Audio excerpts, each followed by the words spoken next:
Le gouvernement nigérien accuse le Nigeria d'abriter des camps d'entraînement militaires étrangers dans les localités de Gidankata et Jigani. Selon eux, ces camps seraient utilisés pour organiser des attaques terroristes contre le pays. Le ministre des Affaires étrangères, Bakari Yahou Sangare, a convoqué la chargée d'affaires du Nigeria pour exprimer ses inquiétudes. Cette accusation survient dans un contexte de tensions croissantes entre les deux pays, exacerbée par le coup d'État militaire de juillet 2024.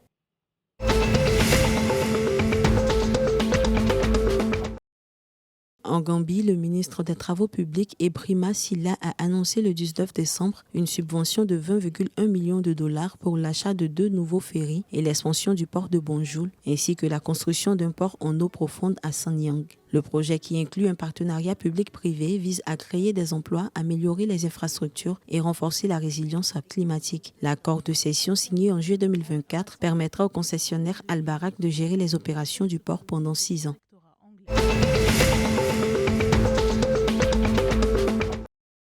La Banque ouest-africaine de développement a accordé 30 milliards de francs CFA au Sénégal pour l'extension de la modernisation du réseau de vidéoprotection à Dakar et ses environs. Ce financement vise à renforcer la sécurité urbaine avec pour objectif d'atteindre 80% de prévention de la criminalité, de sécuriser 70% des zones sensibles et de créer 540 emplois. Le projet prévoit le déploiement de 26 nouveaux sites de vidéoprotection et une plateforme technologique avancée pour une gestion optimale.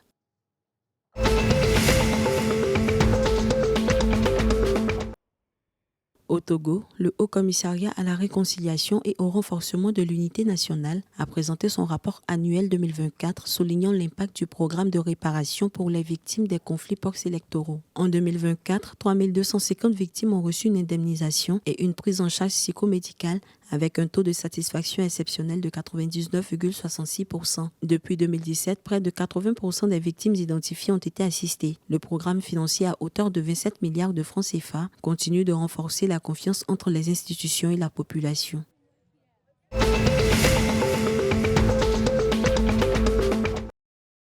Le dernier tour des éliminatoires CHAN 2024, qui a débuté le 20 décembre 2024, se poursuivra jusqu'au 29 décembre. Dernier tour des éliminatoires qui marque l'entrée en liste pour les nombreuses sélections exemptées du premier tour, dont le Sénégal, champion en titre, la RD Congo, la Côte d'Ivoire et bien d'autres devront se battre pour décrocher l'un des 15 billets pour le tournoi prévu du 1er au 28 février 2025 au Kenya, en Tanzanie et en Ouganda. À noter que le Maroc est qualifié d'office en raison du désistement des pays de la zone Afrique du Nord, à savoir l'Algérie, l'Égypte, la Libye et la Tunisie, qui ont tous renoncé à participer aux éliminatoires.